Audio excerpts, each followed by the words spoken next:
Hey guys, welcome to the Super Farmer Brothers Super Show. Oh my god, no practice. We just nailed it. God damn. Let's just talk about Mortal Kombat 9, the story. Well, what about it?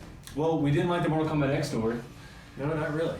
And it came on right after Mortal Kombat 9, which kind of set the standard. This is the one that really set the tone. Still to the day, and that's something I'm going to talk about, is the Mortal Kombat 9 story. I really liked it, and that's what made NetherRealm known for their storytelling.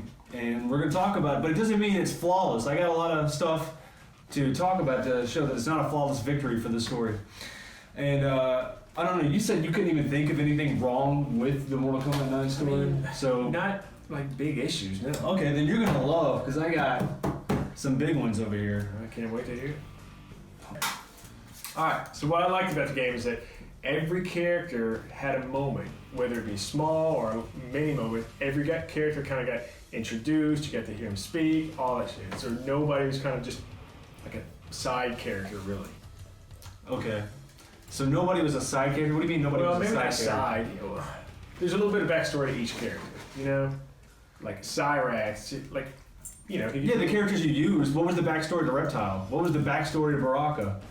And every character got. Motaro was making a cameo the whole time. You know what? Yeah, that's right. Motaro didn't have. Rain wasn't even in the fucking game. Well, what I mean about Baraka and Reptile is like, sure, you didn't get to be them and see the story develop, but they were you get to hear them speak. They're in a game, not for just like 2 seconds. So Reptile never says a word in the game. He talks in Mortal Kombat X. He doesn't say a word in Mortal Kombat X. He hisses, if that counts. Maybe he's speaking in his reptilian language. So that counts. Okay, well, you got a very low bar set. All right, I guess I don't remember it as well. There are some flaws. Correct. There's the first one right there. So let me just write that down. So no Motaro, no Rain. I mean, Motaro's kind of in it.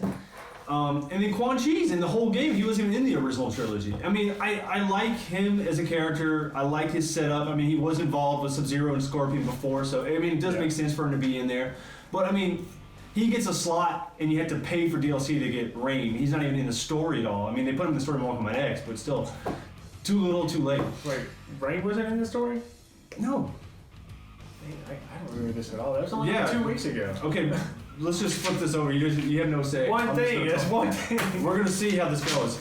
All right, so I got a lot of other stuff to talk about. A lot of jobbers. This is what set the tone for jobbers. Like, jobbers have been going out throughout the last 4 games, whether it be the 2 Mortal Kombat 9, Mortal Kombat X games, whether it be the 2 Injustice games, and I'm hoping to God that it's not in the Mortal Kombat 11 story. I mean, I'm not even talking about just being jobbers. I'm talking about no bad guy ever wins. Not just Reptile, not just Baraka. Shao Kahn never wins any of his fights.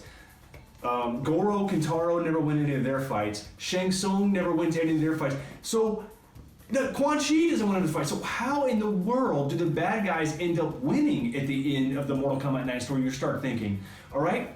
It doesn't make any sense. You're beating up 2 at a time, all right? When you're using Liu Kang, you beat up Scorpion and Quan Chi at the same time. Mm-hmm. You beat up Goro and Kintaro at the same time. When you're Kung Lao, you beat up the Deadly Alliance, who the whole Deadly Alliance game was about, Quan Chi and Shang Tsung at the same time.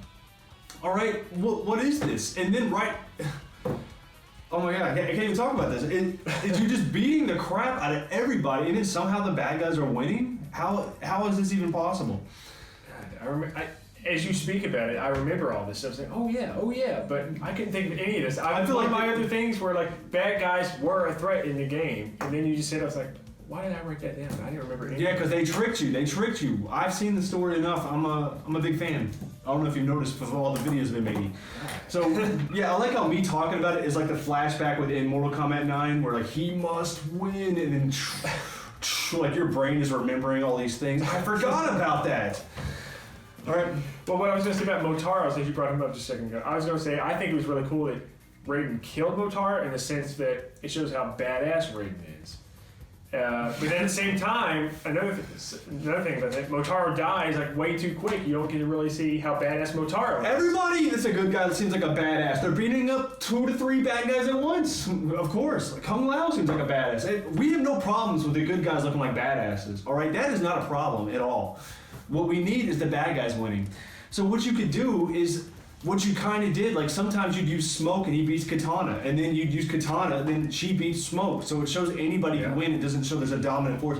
So if you played the bad guys, that could help out. Like I said about Mortal Kombat X, as terrible as the Street Fighter story was in Street Fighter V, you got to be the bad guys, so that made sense. And you had jobbers that weren't part of the game, that weren't actually selectable characters, just like, soldiers. So if you didn't want them to beat a character to make that character look weak, at least you could have them beat a bunch of those normal humans up and look like something. Which is something Mortal Kombat NetherRealm needs to learn after 4 games. Because that's a problem when you make a story for a fighting game. Now, everybody's going to say this. Not everybody, but even you are going to say the SINDEL part. She looked like a badass when she did it. All right, A, that's Shang Tsung's souls, right? How come Shang Tsung can't kick ass with those souls? B, that was a bad way to kill all the characters. Now imagine if you were having a bad guy beat a good guy and killed him right there, and then a good guy killed a bad guy later, then a bad guy killed a good guy later. Instead of killing like 9 good guys at once, you had them slowly die one by one like some Game of Thrones shit, and then every time you're playing, you don't know who's going to win, who's going to die. Well, you kind of know if you're playing that character, but it puts some weight into each thing. It makes the fatalities make sense within the tournament, and it makes the tournament make sense, so one by one, bad guys and good guys are losing instead of all at once. So I guess that's a thing they were trying to show, like a bunch of things in the character for like a big dramatic thing, but I feel like it was a waste in that sense. Yeah, you got your big dramatic thing that happened toward the end of the story, but at the cost of all this other stuff. And then SINDEL is just so random for SINDEL to do it. Yeah, I wasn't expecting SINDEL to be badass. Nobody was. That was just like that was about similar to like Ermac. I mean, Ermac would have made more sense to go in and do all that. Mm-hmm. I mean, I think like it would be that's like Sector going in there and killing a bunch of people. Like, yeah, Sector's a badass character, but that, right? It's kind of weird. So that's another problem I had. I had a problem with the SINDEL massacre, the jobber stuff. I'm talking about the fatalities like I just did. Fatalities are a waste of time. Like when it's done well, it's awesome. Like when Scorpion kills Sub-Zero the first, Bihan, that was cool. That's what I'm talking about. Like one by one, the characters are dying, fatalities, just like it was in the original story. You see Scorpion kind of feeling bad about what he did, but he did it. Like he did his fatality and burned him. Raiden warning him not. So that added a lot of gravity and weight into that scene. They could have done a lot of stuff like that. And there is a lot of characters doing things to certain other characters, but it's kind of random. Like you're telling me Cabal was burnt because Kintaro invaded? How are Cabal and Kintaro like have anything to do with one another? Where is that ever going to pay off? Is Cabal got like vengeance for Kintaro? Like where are they going to do anything with that? It's just like in the Mortal Kombat X story. They had Kano be responsible for the cut across Sub-Zero's eye. I'm like, oh, why Kano? What are you doing with that? It made more sense for that to happen from the Lin Kuei trying to turn him cybernetic, because that's how we all originally thought when we originally saw that in Mortal Kombat 3. And then you got stuff like Ermac ripping off Jax's arms. Why Ermac? Why that with Jax? I would have made more sense for like Baraka just to chop him off. You could have given something to Baraka. I mean, I guess it makes Ermac seem powerful, but that could have been something if you were using Ermac in the game. You had to perform a fatality, and it was within a tournament, and then a good guy actually loses. That could have said of something, but it was just random. Like he wakes Ermac, who will have disturbed me from my 500-year slumber.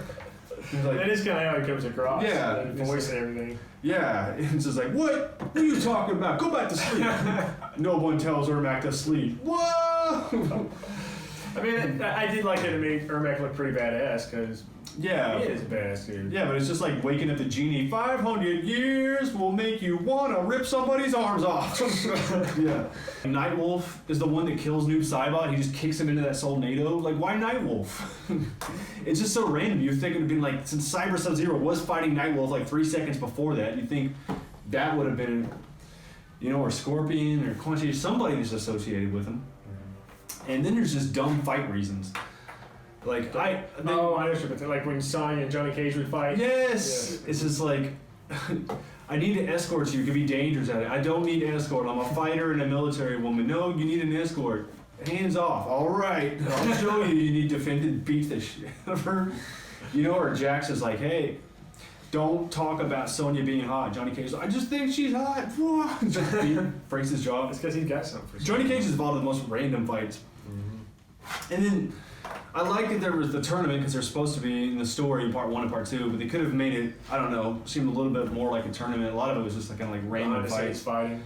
Yeah, it was just like surprise fight. Like who's watching this part of the tournament? It's just like nobody's there. Like I guess you just know that they won because the other person's dead, so they must perform their fatality. But like this is like it's like the weirdest tournament ever. It's like the Street Fighter tournament, like Sagat and Ryu fighting in like a grassy field where nobody's watching. I'm like, we'll just work out the honor code and just think that you won that fight. Honor system. Yeah. Did you have anything you liked? Oh, I get a lot of things I like, but I had to get that off my chest because you just said there was nothing wrong with it. Yeah, you got a point. Now you can go say all your good things about it. Well, after everything I already said, I got 2 things left. I thought it was pretty cool, so that they go back in time, and it's not just a repeat of the same story, but they save themselves because they're rated. I liked the reboot in the sense that it didn't completely ignore and just try to start over. Like, it was a reboot within its own universe. Like, the things that happened in Deception and Armageddon happened. They went through that Armageddon ending and then rewinded back into Mortal Kombat 9. So it was a reboot within that universe, which is really cool. And I liked that they were, when they were doing the flashback, it was showing like all the things that happened back then. It showed Onaga, it showed Johnny Cage being killed by Motaro. I mean, that's why you see Raiden killing Motaro when Motaro's fighting Johnny Cage, because he's saving Johnny Cage from dying like he did in the original timeline. So I liked little subtleties with it like that within the reboot. I also like the parallel storytelling where it was showing like, okay, things will change to try to make them good, but then the good things that were happening back then could be bad this time. Right. And it's showing just because you can go back in time doesn't mean everything's going to be great. Right, yeah. So there was a theme that went along with trying to change the past. And I thought that was a really cool method of storytelling. I thought the one thing they changed about Sub-Zero becoming a robot instead of Smoke was pretty cool. And it was a good setup for Mortal Kombat X, you know. Quan Chi and Shinnok being there. An ending where Raiden finally finds out what he was trying to tell himself. Maybe if he didn't speak in riddles, if you could say more than 3 words, he must win. How about Shao Kahn win? Just speak like a caveman. But I liked the riddle. I liked the the kind of twist. Nobody would have thought that, and the tragedy that came within that of all the good guys losing. Quan Chi's got all the souls. Shinnok's come back. He's setting up for the next story, so they got you hyped for the next story, only to be let down. But it did get you hyped. Within those 2 years, you were really excited about what's going to happen. So I thought that was a really interesting part of the story. Yeah, for sure. That was a really good setup. Yeah, and this was the game. This was the game right here. Everything you see now, this was the game that set Johnny Cage as a main A-star player. Oh, yeah. All right. Good time. Yeah. I don't think people even care about him. I mean, he was always there. He's kind of like a joke, fun character, but he was the main character after this. Like, he took, move over, Liu Kang, you're dead emperor now. Johnny Cage is the new star. We whitewashed this storyteller. We gave you Asians a chance. Now it's Johnny Cage and Sonya and Cassie. It's all white people now. So, Or Jax. yeah. And me, token black cyborg guy. So, yeah, Johnny Cage was funny in this. I liked his character more than he was in part 10 and probably more in part 11. He wasn't overdone. I think what they saw was like, oh, let's do more of that Johnny Cage stuff. Then he just really overdid it in the next ones. But this was right when it was set where it wasn't too cartoony character. Yeah. Like Raiden saw something in him and was trying to show him stuff, and then in the ending shows you like a Mediterranean war cult like trained his like ancestors or lineage. And Johnny's kind of like a fish out of water, and he's learning with Raiden. He's always like with Raiden. Raiden's kind of showing him around. So I like that Johnny Cage. Much better than the next game. Yeah, that's what I'm saying. And then Liu Kang, I liked watching his disillusionment with Raiden, where he's like, hey, respect Lord Raiden, and then he's just like, Raiden, you've lost it. So I'm gonna go bury the dead and stuff like. Yeah. And then how Raiden has to kill him, and Raiden's just how hard he's fighting for Earthrealm, going back to the past, doing everything he can, and he still can't do it till the very end, and it still comes at such a loss. So very, very tragic. I liked that. The voice acting was amazing, I thought too. Like nobody's voice was just like, who did his voice? I'm waiting for Mortal Kombat 11. I can't wait to hear Sonya's voice. Oh god. Yeah, that's a good example. Like, oh my god. Go, go, go, go! Alright, who's the first one wants their ass kicked? So, yeah, I really like the voice acting in this game. I mean, you can even look at the differences. Like, if you listen to Shang Tsung's voice in Mortal Kombat 9 versus Shang Tsung's voice in Mortal Kombat versus DC, you're gonna see a large discrepancy between voice talent in there. I'm not saying that bad? Yeah, I'm not saying he's like a bad actor, but he was not meant to be playing Shang Tsung. Yeah, Shang Tsung's voice is way better in Part 9. Can chat with your woman later. We have a job to do. People to kill. Earthrealm does not win. Outworld will absorb it. But if Earthrealm wins, Shao Kahn will abandon his claim to it forever. Let us finish what he could not. Yeah, just go back and listen to a couple of voices in here. Yeah, Quan Chi, great voice actor. Liu Kang, great voice actor. Johnny Cage, good voice actor. Like, I liked all the voice actors in this. Like Shao Kahn? I like Shao Kahn. People said they like the Shao Kahn from Mortal Kombat 2, but that's not somebody who's going to be doing like voices and Mortal Kombat acting. 2? Yeah, It's the whole like, game. you can't judge those. You can't compare that. There's like such little. It's like one-liner Darth Vader kind of sounding stuff. Yeah. You can't do a whole like, you know, game of cutscenes out of that. Excellent. Round 1. If you laugh. What's it going to be? Shang Tsung, I need you to go to Earthrealm and win another tournament. Like you can't. It's like, dude, how long are you gonna talk? I gotta go get some shit done. Yeah, you can't talk like that. So I liked his voice in this game. That's one thing I actually forgot to talk about, and one of the bad things I didn't like about the game. You see Shao Kahn. I wanted to see kind of a little bit more of a three-dimensional character, not such a one-dimensional. Conquer Earthrealm, kill everybody, nobody talk back to me, because I was like, okay, he's gonna have a father-daughter relationship with Katana. Let me see what this is like. No, he's treating Katana like she might as well be like Baraka or something. Katana, you let them in here without telling me? Or like, father, he made a clone of me called Melina. Excellent. Do not talk back to your emperor. I'm not your father, I'm your emperor. Like, just all that kind of stuff. I mean, if they could have just added a little bit of just like, you know, Hitler and Stalin, everybody says they're the most evil people in the world, but I think they're okay. You know, Hitler and Stalin, you know, massacreists, tyrants and stuff, but they're not treating their daughters and kids like, you know, soldiers or servants.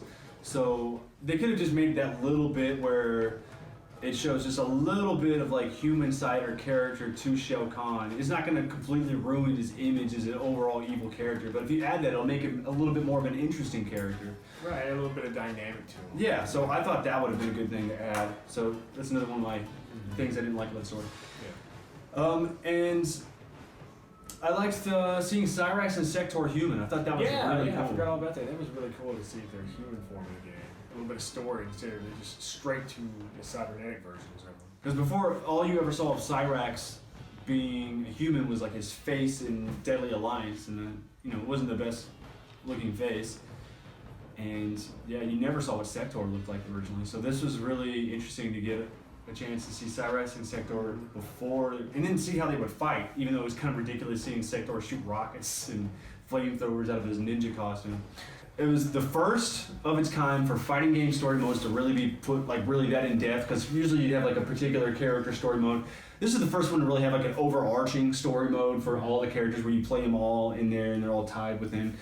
So it kind of laid the foundation, and it's still a standard, like I said earlier, for all fighting games to be, you know, measured toward, and no one's really beat NetherRealm since. So overall, I liked the story a lot.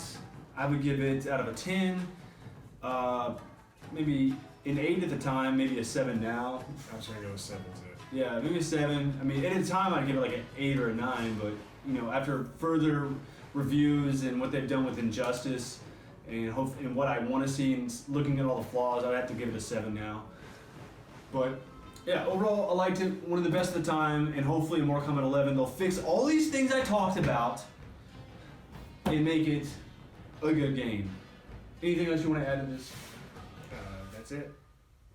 All right, hopefully this wasn't too long-winded or boring, not too confusing, and guys, more content coming all the way. What's that stuff you're supposed to say at the end of every YouTube video? Subscribe, like, click on the bell, comment. Share all this stuff, yeah. Yeah. Because otherwise, I guess you weren't going to do it unless we told you to. So yeah, do all that crap, and we'll come back at you next time.